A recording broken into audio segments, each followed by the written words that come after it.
Hello, my good friends. Welcome back to another video. We are getting mercifully close to finishing up our little series on Mark Latham's Parental Rights Bill. As you can see on the screen above me, there's been 3 episodes already, so go and watch those if you are new to this.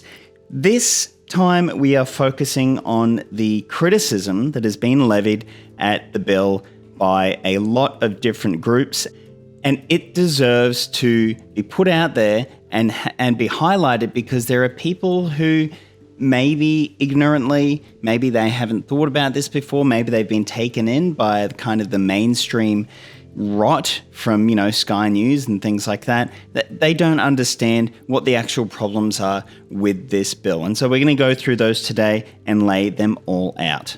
Now, the first article that we're going through is from The Conversation, and the authors are Emma F. Jackson, PhD candidate, Jonathan David, PhD candidate, Melissa Norberg, an associate professor, and Veronica Shinoda, a PhD candidate. So I would say that this is a fairly well-researched and well-evidenced take on the bill.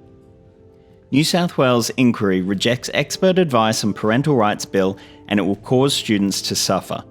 A newly released report by New South Wales Parliamentary Inquiry ignores scientific research in supporting changes to the Education Act.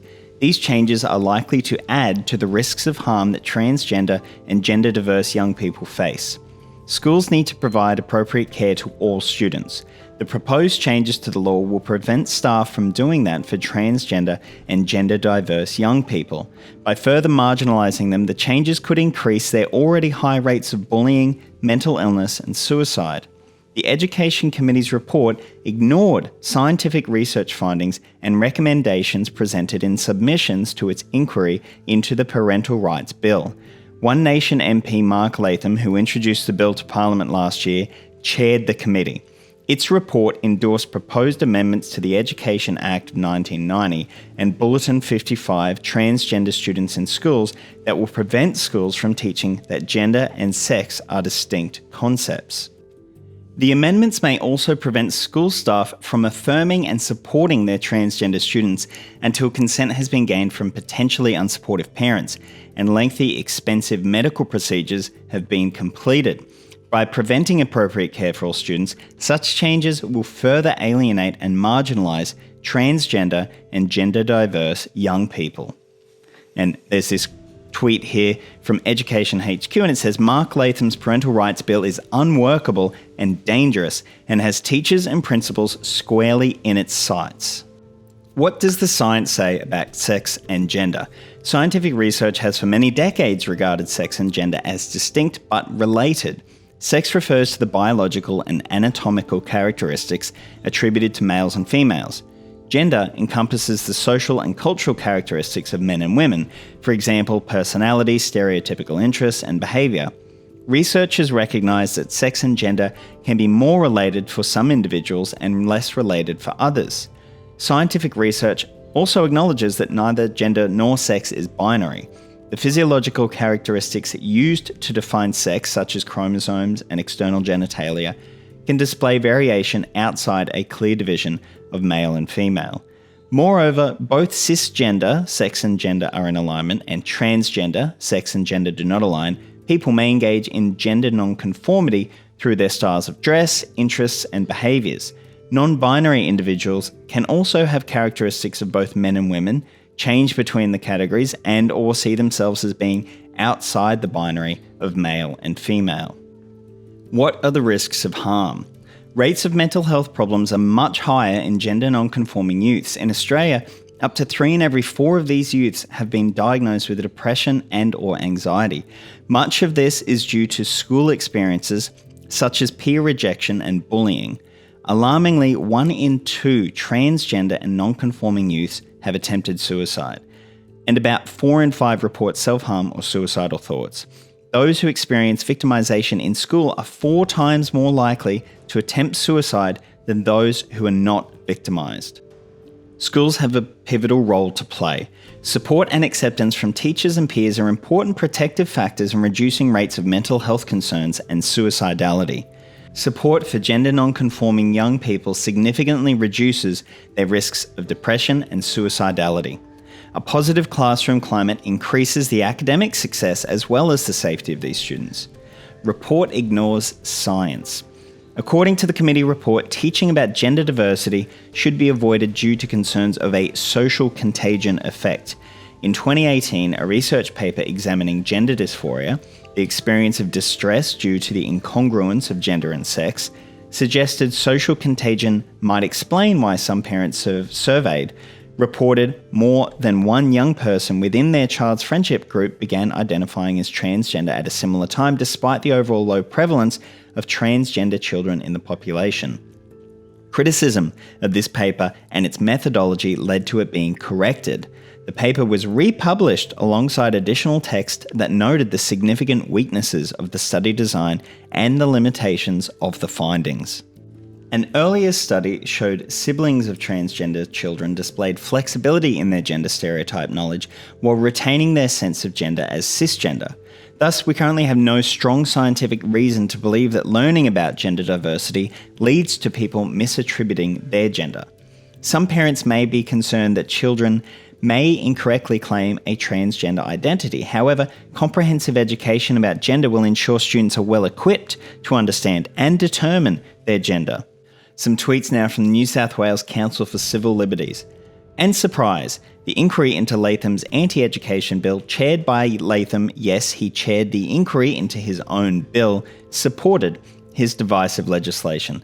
Instead of reading the majority report, we recommend the dissenting reports of Anthony D. Adam MLC and Shoebridge MLC, which engaged with submissions, most of which opposed this hateful, cruel, anti-education, unworkable, unnecessary, incoherent, and legally dubious bill.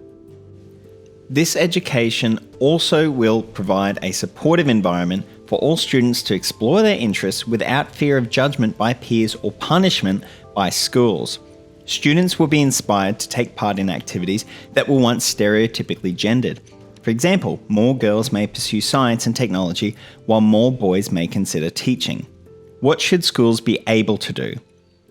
Rather than prohibit the accurate teaching of gender and sex and restrict the support available to transgender students, the law should empower schools to employ strategies that support the safety and well-being of all students.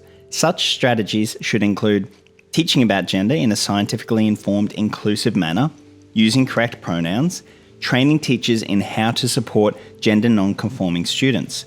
School staff require training in how to combat transphobic language and behaviour, provide inclusive and accurate sex education, advocate for inclusive and protective policies for gender non-conforming students.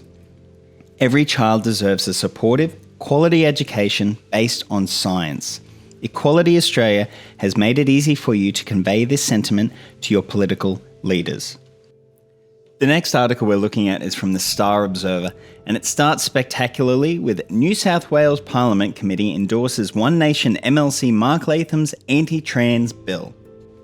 New South Wales Parliament's Education Committee, which inquired into Pauline Hanson's One Nation MLC Mark Latham's anti-trans education bill, has made a series of recommendations that LGBTIQ+ rights advocates have said are a direct attack on the safety of trans and gender-diverse young people in schools. Activists have said that the report on the Education Legislation Amendment Parental Rights Bill of 2020, proposed by Latham, include recommendations that, if enacted, would erase the rights of trans students and out them to their parents. Equality Australia has launched a tool for people to write to the Premier, Leader of the Opposition, Minister of Education and Shadow Minister calling on them to vote down the bill. The tool can be accessed at, and there is the link. The committee that looked into the bill was also chaired by Latham. The other members of the committee were Wes Fang from the Nationals, Liberal Party MLCs Catherine Cusack and Scott Farlow, Labor MLCs Anthony De Adam and Courtney Houssos, and Greens MLC David Shoebridge. Labor MLC Anthony De Adam and Greens MLC David Shoebridge were the only committee members to oppose the report. And here's a tweet from David Shoebridge. To the young transgender people who have had the misfortune to be exposed to this bill and the inquiry around it, I want to assure you that you are not alone. The Greens New South Wales join with all of those who will fight against this bill. This report is a sham and an embarrassment to the New South Wales Parliament. It ignores the great majority of the evidence before the committee that staunchly opposed the bill. The report, such that it is here. Latham, in his dissenting statement, said that the proposed bill was a harmful piece of legislation that will do real and lasting damage to our education system. Under the umbrella of parental primacy, it gives license to parents to undermine the efforts of teachers and principals to make schools welcoming and safe learning environments for these kids who are gender diverse, said Latham.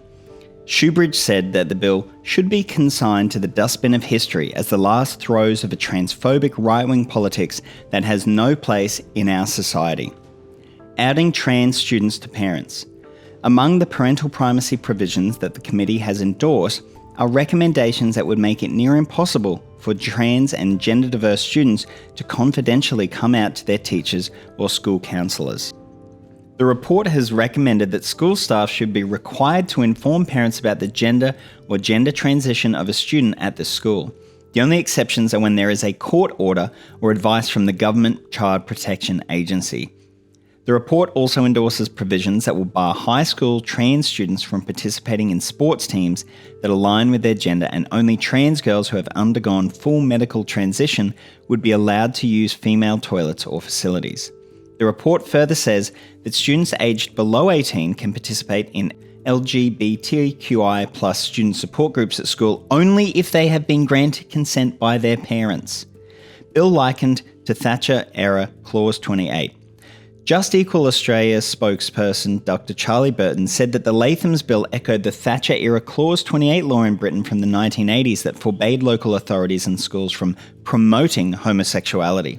The report's endorsement of One Nation's bill, the most anti-LGBTIQA+ legislation introduced in Australia this century, is a shameful day for the New South Wales Parliament, said Dr. Burton. In an echo of the Thatcher-era Clause 28 law in Britain, the One Nation bill introduced by Mark Latham seeks to erase trans and gender-diverse young people from schools and make life harder for all LGBTIQA+ youth, added Dr. Burton. New South Wales Government opposition should reject report. Equality Australia called on the New South Wales Government and the opposition to reject the report. We already know that almost 1 in every 2 trans and gender-diverse young people will attempt to take their life, and many are subject to bullying and unfair treatment at school. If these policies were implemented, they would make schools even less safe and place trans students' lives at risk, Anna Brown, CEO of Equality Australia, said in a statement. Many LGBTIQ+ young people don't grow up in supportive households that affirm and accept them for who they are, so it is vitally important to their well-being that they are able to safely and confidentially disclose to a school counsellor or teacher if they are questioning their gender or sexuality, said Brown. Brown said it was time the New South Wales Government stood up to Latham and asked the Parliament to vote the bill down. Under the guise of a discussion of parental rights and education, Mark Latham has orchestrated a dangerous and irresponsible airing of anti-trans views and now proposes to amend policies to put the lives of trans and gender-diverse youth at risk. If put in place, these policies would be a dereliction of the duty of care that schools owe to their students and inconsistent with their legal obligations under federal and New South Wales anti-discrimination laws, said Brown. Next up, we're going to have a look at one of the submissions to the inquiry from the Office of the Advocate for Children and Young People and the Office of the Children's Guardian. While they do lay out many recommendations, we are just going to look at the primary recommendations that they made. Recommendation 1. While this submission affirms and recognises parents' rights regarding the ethical, moral, social and spiritual development of their children, this submission recommends that amendments designed to reinforce parental primacy are not necessary. We note these rights are already reflected in the Education Act of 1990, New South Wales Education Act, through principles of parental responsibility outlined in Section 4B, parental participation outlined in Section 6.1m, and secular instruction described in Section 30. We also note that these must be balanced with the evolving capacities of young people. Recommendation 2. This submission recommends that schools should not be required to consult with parents about their core values at the beginning of each academic year, and that schools should not be required to consider consultation in determining course content. We note that matters of parental primacy may impact a wide range of subject areas and that parents' diverse views could not all be equally accommodated. However, this submission supports a recommendation for schools to provide easy access to parents and students to understand the content of the syllabus. Recommendation 3. This submission recommends that amendments allowing parents to remove their child from lessons that conflict with their core values are not adopted. We note that all course content taught at schools should be provided in a secular manner as outlined by Section 30 of the Education Act. This submission also recommends that students be supported to process any emotional response to content that does not coincide with their core values, and that teachers are encouraged to recognise the validity of their response, which may be based on the core values of their parents or their own core values. Schools should be a safe place where students are encouraged to consider different perspectives and learn to disagree in a safe, respectful way. Recommendation 4. This submission recommends that amendments regarding prevention of instruction about gender fluidity are not adopted and that students are taught about different worldviews, social constructs, health and well-being in accordance with their age and developing maturity. This recommendation is based on both consultation with students in New South Wales and the United Nations Convention on the Rights of the Child. Recommendation 5. In accordance with the above recommendations, we also recommend that teacher accreditation should not be tied to the proposed changes in this bill, and that schools should not be required to undergo a review of compliance with parental primacy. We're now going to just quickly look at some wider problems or issues for young gender non-conforming people. And so the articles have already talked about the high suicidality rate amongst trans and gender non-conforming teens. And we're just going to quickly have a look at an adjacent problem from the 2018 Australian Trans and Gender Diverse Sexual Health Survey. And in their conclusion, number 4 was that sex education does not support the needs of trans and gender diverse people. Ideally, a more comprehensive and inclusive approach to sex education is needed across Australian curricula, including specific attention to the sexual lives of trans and gender diverse people. Further, education should place greater emphasis on consent and provide community-informed education on the diversity and normality of all genders and sexualities. In the short term, the development of resources that specifically target the sexual and romantic lives of trans and gender diverse people are needed, along with the efforts to distribute existing resources. So not only are there problems currently with the Australian education system when it comes to trans and gender non-conforming youths, and we're not going to address those, we're actually going in the opposite direction with regards to Mark Latham's rhetoric here.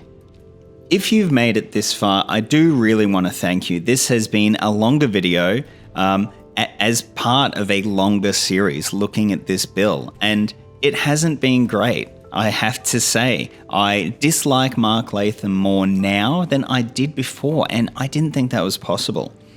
Seeing this reactionary far-right rhetoric try and cloak itself under the guise of, caring for kids and it's the parents' right, etc., like they pointed out, is very much akin to those 1980s and even 1990s scare campaigns about normalizing or promoting homosexuality. And it really is just the current culture war bludgeon from these people that just want to ensure that everybody conforms to their, I would say ignorant at best and bigoted at worst worldview. I want to take this chance to thank my wonderful patrons. In Puppy Preschool, we have Extremely Online Left and Ben Snow.